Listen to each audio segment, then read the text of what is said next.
Professor ہے professor جیری Miller, وہ حساب کے میتھس کے پروفیسر تھے۔ انہوں نے بھی اسلام کے بارے میں پڑھنا شروع کیا، الحمدللہ وہ بھی مسلمان ہیں۔ ان کی کتاب میرے پاس موجود ہے، انگلش میں اس کا نام ہے دی امیزنگ قرآن، عربی میں ہے القرآن المعجز، کہ یہ قرآن ایسی کتاب ہے جو سب کو عاجز کر دیتی ہے۔ ویسے تو ہم بہت کچھ ہیں، اس کے سامنے ہم عاجز ہیں۔ یہ غیر مسلم جس کو رب نے اسلام کی دولت دی، اب وہ اس کی کتاب عربی میں میرے پاس موجود ہے، میں اس کا اردو میں ترجمہ کر رہا تھا۔ اس میں ایک چیز صرف آپ کے سامنے رکھتا ہوں جو قرآن مجید میں اس کو بڑی عجیب لگی اور اس نے اس کو متاثر کیا۔ آپ سب احباب کو معلوم ہوگا، ہم کسی جگہ پر بیٹھے ہوں، ذرا اندھیرا ہو، کھڑکی سے روشن دان سے دھوپ آ رہی ہو، ہمیں دھوپ کے اندر اڑتے ہوئے ذرات نظر آتے ہیں۔ اب آج سے 100 سال پہلے سے، اس سے پیچھے صدیاں چلے جائیں، انسان کا، سائنسدانوں کا یہ نظریہ تھا کہ وہ جو ذرہ ہمیں ذرات نظر آتے ہیں، حالانکہ ہوا نہیں چلتی ہوتی، کمرے میں ہوا نہیں چل رہی، لیکن وہ جب روشنی کمرے میں داخل ہوتی ہے باہر سے تو وہ اڑ رہے ہوتے ہیں، ہل رہے ہوتے ہیں، یہ سب نے دیکھا ہے۔ اب وہ جو ذرہ ہمیں نظر آتا ہے باریک سا ہوتا ہے، سائنس یہ کہتی تھی کہ وہ جو ذرہ نظر آتا ہے یہ ایک ایسی چیز ہے جس کو مزید توڑا نہیں جا سکتا، یعنی یہ مزید تقسیم نہیں ہو سکتا۔ عام زبان میں طالب علم بھی یہاں بیٹھے ہوئے ہیں، اسکولوں میں پڑھتے ہوں گے، اس کو ایٹم کہتے ہیں، کہ جو ایٹم ہے وہ مزید تقسیم نہیں ہو سکتا۔ کائنات میں جتنے بھی چیزیں موجود ہیں یہ سب سے چھوٹی چیز ہے، اس سے چھوٹی چیز کوئی نہیں ہو سکتی۔ یہ پہلے نظریہ تھا سائنس کا۔ ابھی 100 سال پہلے سائنس اس جگہ تک پہنچی ہے کہ نہیں، وہ جو ذرہ ہمیں نظر آتا ہے اس کا بھی مزید حصہ آگے ہو سکتا ہے، اس کو مزید توڑا جا سکتا ہے۔ یہ کتنی دیر پہلے؟ 100 سال پہلے یہ تحقیق ہوئی ہے۔ اب وہ پروفیسر اپنی کتاب میں لکھتا ہے کہ میں قرآن مجید پڑھ رہا تھا، قرآن مجید میں ہے رب تعالیٰ پر کائنات میں کوئی ذرہ ایسا نہیں ہے جو اللہ سے پوشیدہ ہو، کوئی ذرہ کائنات میں ایسا نہیں ہے کہ جو اللہ کی ذات سے پوشیدہ ہو۔ اور قرآن میں ہی رب تعالیٰ نے ارشاد فرمایا وَلَا أَصْغَرُ مِنْ ذَلِكَ وَلَا أَكْبَرُ، اس ذرے سے اگر کوئی چھوٹی چیز بھی ہے تو رب اسے بھی جانتا ہے۔ اب اس پروفیسر نے اپنی اس کتاب میں لکھا ہے کہ 1450 سال پہلے قرآن میں یہ بات لکھی ہے کہ اگر اس ذرے سے بھی کوئی چیز چھوٹی ہے تو رب اسے بھی جانتا ہے۔ یہ تو ہمیں 100 سال پہلے پتہ چلا ہے کہ وہ ذرہ مزید کم ہو سکتا ہے، مزید ٹوٹ سکتا ہے، لیکن رب تو 1450 سال پہلے سے فرما رہا ہے کہ ذرے سے بھی چیز چھوٹی ہو جائے تو میں اسے بھی جانتا ہوں۔ یعنی ہمارا علم، سائنس کیا ہے؟ انسان کا علم ہے، انسان کی کوشش ہے، انسان کی تحقیق ہے۔ سائنس کوئی آسمان سے تو نہیں اتری، انسان کوشش کرتا ہے، تحقیق کرتا ہے کسی بھی چیز کے بارے میں، اور وہ پھر بتاتا ہے۔ سائنس یہ کہتی ہے، سائنس یہ عقل کا نام ہے، ساری عقلیں جہاں پر ختم ہو جاتی ہیں رب کی قدرتیں وہاں سے شروع ہوتی ہیں۔ اب اس شخص نے بہت سے معجزات اس نے اپنی اس کتاب میں لکھے ہیں کہ قرآن مجید میں یہ ایک ایسی کتاب ہے کہ جو آئندہ آنے والی ایسی چیزیں جو ابھی تک سائنس بھی وہاں پر نہیں پہنچی، اللہ نے اپنے قرآن میں پہلے سے اس کے بارے میں ارشاد فرمایا ہوا ہے۔ تیسرا واقعہ، تیسری مثال، ہم نے قرآن مجید میں یہ پڑھا ہے، ہمارا یہ عقیدہ ہے، فرعون جس وقت حضرت موسیٰ علیہ السلام بنی اسرائیل کو فرعون کی قید سے لے کر نکلے، سامنے سمندر آ گیا۔ اب وہ جو بنی اسرائیل تھے، یہودی تھے، انہوں نے دیکھا سامنے سمندر ہے، پیچھے فرعون کی فوج آ گئی، وہ ڈر گئے۔ موسیٰ علیہ السلام کو رب تعالیٰ نے وحی کی، اے موسیٰ اس سمندر پر اپنا عصا مارو، رب تعالیٰ اس سمندر سے رستہ نکال دے گا۔ اب سمندر کا پانی کھل گیا، اور یہاں پر یہ بھی اللہ کی رحمت ہے، حالانکہ کسی جگہ سے ہم مٹی والی جگہ، کیچڑ والی جگہ سے پانی اٹھا بھی لیں تو وہ کیچڑ نیچے ہوتا ہے، اس کو بھی سوکھنے میں ٹائم لگتا ہے۔ اب وہ کروڑوں اربوں سالوں سے سمندر دنیا میں موجود ہے، لیکن جب سمندر کا پانی جدا ہوا تو نیچے زمین بھی خشک تھی تاکہ وہ آسانی سے چل سکے۔ اب وہ نکل گئے، پیچھے سے فرعون آیا، فرعون نے جب ان کا پیچھا شروع کیا تو رب تعالیٰ نے اس پانی کو ملا دیا۔ یہ ہمارا مسلمانوں کا عقیدہ ہے۔ جو عیسائی ہیں ان کا عقیدہ کیا ہے؟ وہ کہتے ہیں کہ فرعون اس وقت غرق نہیں ہوا تھا، وہ بچ گیا تھا۔ اس کے کچھ سپاہی جو تھے وہ موسیٰ علیہ السلام کے پیچھے گئے اور وہ غرق ہوئے تھے، فرعون بچ گیا تھا، واپس مصر آ گیا، تخت پر بیٹھ گیا۔ پھر عام موت، جس طرح کوئی بندہ بوڑھا ہو کر تبھی موت مرتا ہے، وہ اس موت سے دنیا سے گیا تھا۔ یہ عیسائیوں کا آج بھی عقیدہ ہے۔ 1973 میں فرعون کی، آپ کو پتہ ہے، وہ لاش جو مصر کے عجائب گھر میں پڑی ہوئی ہے۔ اب یہ دیکھیں، وہ نشانیاں ہیں دنیا کے سامنے کھلی پڑی ہیں۔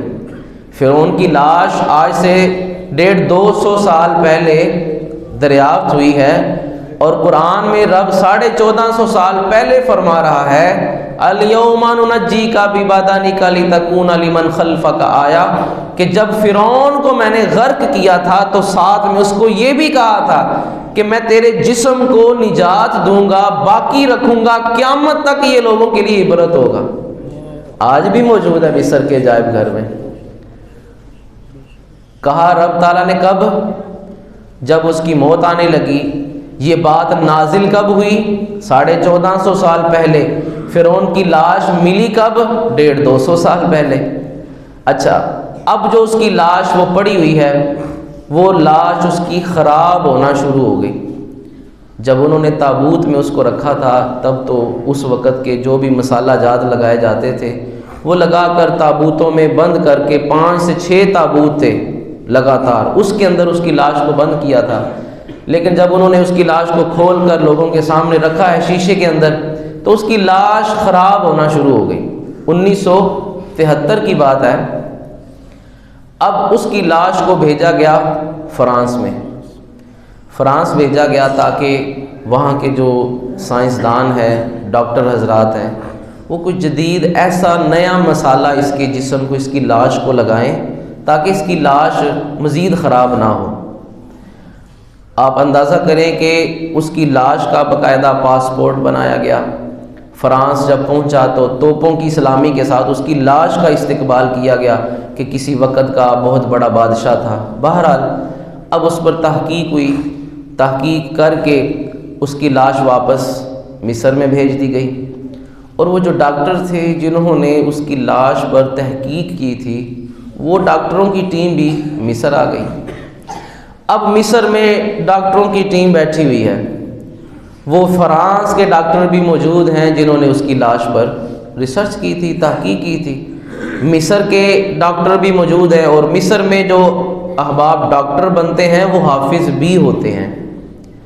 اب وہ میٹنگ بیٹھی ہوئی ہے، اسی میں ایک ڈاکٹر تھا، ڈاکٹر مورس بکائلے۔ اب وہ ایک نئی چیز لوگوں کے سامنے رکھنے لگا۔ اس نے کہا کہ میں نے ایک نئی تحقیق کی ہے۔ لوگوں نے کہا، ڈاکٹر حضرات بیٹھے تھے، جی آپ نے کیا تحقیق کی ہے؟ وہ کہتا ہے میں ایک عیسائی ہوں، اور عیسائیوں کا یہ عقیدہ ہے فرعون کے بارے میں کہ فرعون اپنی عام موت مرا تھا، جس طرح کوئی بندہ بوڑھا ہو کے مرتا ہے تبھی موت مرا تھا۔ لیکن میں نے اب اس کی لاش کے اوپر ریسرچ کی ہے، اس کی لاش کے اندر سے مجھے سمندر کے نمکیات ملے ہیں۔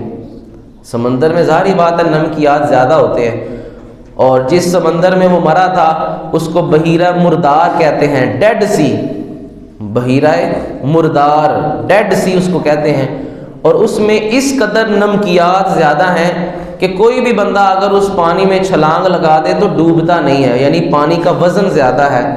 عام پانی ہلکا ہوتا ہے، ہم پانی میں چھلانگ لگائیں گے تو ڈوب جائیں گے، وہ بحیرہ مردار کا جو پانی ہے اس میں نمکیات اس قدر زیادہ ہیں کہ اگر کوئی اس میں چھلانگ بھی لگائے تو ڈوبے گا نہیں۔ اب وہ ڈاکٹر لوگوں کو کیا بیان کر رہا ہے؟ وہ کہتا ہے میں نے یہ تحقیق کی ہے کہ یہ عام موت نہیں مرا، یہ سمندر میں مرا ہے، کہ اس کی لاش کے اندر سے مجھے سمندر کی نمکیات ملی ہیں۔ اب وہاں پر مصر کے حافظ ڈاکٹر بھی بیٹھے ہوئے تھے، انہوں نے کہا حضرت یہ آپ کی آج کی تحقیق ہوگی، ہم تو مسلمان ہیں، ہمارا تو 1500 1450 سال سے یہی عقیدہ ہے کہ یہ غرق ہو کے مرا تھا۔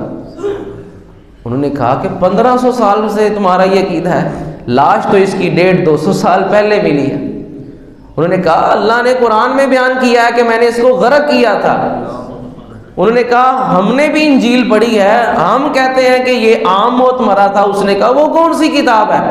اس کی لاش پر ریسرچ تو آج ہو رہی ہے، اور وہ کون سی کتاب ہے جس نے 1400 سال پہلے بتایا ہوا ہے کہ یہ غرق ہو کے مرا تھا؟ انہوں نے اس کو قرآن دیا۔ 1973 کا یہ واقعہ ہے، وہ واپس فرانس گیا، اس نے قرآن پر تحقیق کی، اور 1974 میں اس نے کتاب لکھی Bible, Quran and modern science, کہ انجیل، قرآن اور جدید سائنس، اور اس میں یہ بات لکھی ہے انجیل میں بہت سی باتیں ایسی ہیں کہ سائنس کے خلاف ہیں، کیونکہ انجیل ساری کی ساری اللہ کا کلام تو نہیں ہے آج کے دور میں، کچھ اللہ کا کلام ہے، کچھ لوگوں نے اپنی طرف سے ڈالا ہوا ہے۔ قرآن ایک ایک لفظ اللہ کا کلام ہے۔ اس نے کہا کہ میں اگرچہ عیسائی ہوں، انجیل کو مانتا ہوں، لیکن میں یہ کہتا ہوں کہ قرآن کا حرف حرف سچا ہے۔ اور اس نے یہ باتیں بھی اس میں لکھی، اس نے کہا میں اگر غور سے قرآن کو میں نے پڑھا ہے تو مجھے یہ بات معلوم ہوئی ہے کہ اس میں آئندہ ایسی چیزیں جو ابھی تک ہم جن تک نہیں پہنچے اللہ نے وہ پہلے سے بیان کی ہوئی ہیں۔ اب یہ واقعات بیان کرنے کا مقصد کیا ہے؟ وہ عیسائی تھے، کوئی یہودی تھا، کوئی غیر مسلم تھا، کوئی رب کو مانتا نہیں تھا، قرآن کو انہوں نے پڑھا، رب نے ان کو ہدایت دے دی۔ ہم تو پیدائشی مسلمان ہیں، ہمیں تو پیدا ہوتے کانوں میں آ کر کہا گیا اشہد ان محمد رسول اللہ، مبارک ہو حضور کی امتی ہو تم، مبارک ہو قرآن کو ماننے والے ہو۔ پیدائشی جن کو اسلام دیا گیا، جن کو قرآن دیا گیا، آج وہ مسلمان۔ اور پھر وہاں پر علامہ اقبال کا شعر یاد آتا ہے کہ وہ آپ نے شکوہ بھی لکھا، جواب شکوہ بھی لکھا۔ شکوے میں یہ باتیں لکھی کہ تیرے کعبے کو جبینوں سے بسایا کس نے، یا اللہ کعبہ بتوں سے بھرا ہوا تھا، ہم مسلمان ہیں جنہوں نے تیرے کعبے کو عبادت سے، جبینوں سے، سجدوں سے سجایا ہوا ہے۔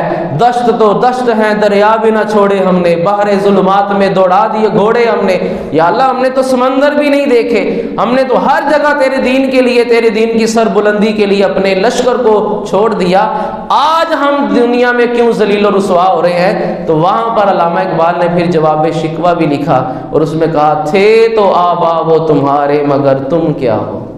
وہ جن کی مثالیں دے رہے ہو، جب انہوں نے میرے دین کے لیے سمندر میں گھوڑے دوڑائے تھے، رب تعالیٰ نے ان کو عزتیں بھی دی تھی۔ تھے تو آبا وہ تمہارے مگر تم کیا ہو، ہاتھ پر ہاتھ دھرے منتظر فردا ہو، تم تو ہاتھ پہ ہاتھ رکھ کے کہہ رہے ہو کہ دیکھو کل ہوتا کیا ہے۔ ہم تو مائل بکرم ہیں، کوئی سائل ہی نہیں، ہم تو آج بھی اسی طرح کرم کر سکتے ہیں۔ اگر ابراہیم علیہ السلام کے لیے رب تعالیٰ آگ کو گلزار بنا سکتا ہے، وہ آج بھی بنانے پر قادر ہے، آج بھی کر سکتی ہے اندازے گلستان پیدا، آج بھی ہو جو ابراہیم سا ایمان پیدا۔ پہلے ابراہیم سا ایمان تو لے کر آئے، رب آج بھی آگ کو گلزار بنا سکتا ہے۔ اور حضرت عمر فاروق رضی اللہ تعالیٰ عنہ کا وہ مجھے جملہ یاد آیا، حضرت عمر فاروق خلیفہ تھے، مدینہ سے مکہ کی طرف جا رہے تھے، رستے میں گورنر ملا مکے کا، آپ نے اس سے پوچھا بھی مکہ چھوڑ کر آئے ہو، پیچھے کس کو چھوڑ کر آئے ہو؟ اپنا نائب۔ اپنی جگہ کس کو گورنر بنا کر آئے ہو؟ انہوں نے کہا ابن ابزا ہے، ایک غلام ہے، میں اپنی جگہ اس کو چھوڑ کر آیا ہوں۔ آپ نے کہا کہ مکے میں تمہیں پتہ نہیں ہے وہ قریشی ہیں، وہ آج بھی اس طرح کے ذہن رکھنے والے لوگ ہیں، وہ کسی غلام کو اپنے اوپر گورنر کیسے برداشت کریں گے؟ اس شخص نے کہا حضور میں نے اس کو گورنر اپنی جگہ پر ایسے نہیں بنایا، وہ قرآن کا سب سے بڑا حافظ ہے۔ جب یہ بات حضرت عمر فاروق رضی اللہ تعالیٰ عنہ نے سنی تو آپ نے کہا مجھے حضور کا وہ فرمان اب یاد آیا ہے کہ آپ نے فرمایا تھا ان ھذا القرآن یرفع اللہ بہ اقواما ویضع بہ آخرین، یہ قرآن ایسی چیز ہے رب تعالیٰ اس قرآن کی وجہ سے لوگوں کو دنیا میں عزتیں بھی دے گا، لوگوں کو دنیا میں ذلیل بھی کرے گا۔ ہم نے عرض کی یا رسول اللہ صلی اللہ علیہ وسلم قرآن عزتیں دیتا ہے یہ بات تو سمجھ میں آتی ہے، قرآن کی وجہ سے لوگ ذلیل بھی ہوں گے؟ حضور نے فرمایا ہاں، جو اس کو تھامے رکھے گا اللہ عزتیں دے گا، جو اس کو چھوڑ دے گا ظاہری بات ہے وہ ذلیل ہی ہوگا۔ تو آج جو ہمارا دنیا میں حال ہے وہ کس وجہ سے ہے؟ ہیں تو مسلمان، ایمان تو ہے، لیکن نہ ہم نے قرآن پڑھا ہے نہ ہم نے قرآن سمجھا ہے۔ آج دنیا میں ہماری جو حالت ہے وہ اسی سبب سے ہے، اسی وجہ سے ہے۔ اللہ رب العزت کی بارگاہ میں دعا ہے، آپ سب سے بھی یہ گزارش ہے، قرآن مجید کو تھوڑا سا وقت نکال کر کم از کم ایک رکوع روزانہ سمجھ کر پڑھا کریں اور اس پر عمل کی کوشش کیا کریں۔ اللہ رب العزت ہمیں عمل کی توفیق عطا فرمائے۔ جمعۃ المبارک ہے، درود پاک کی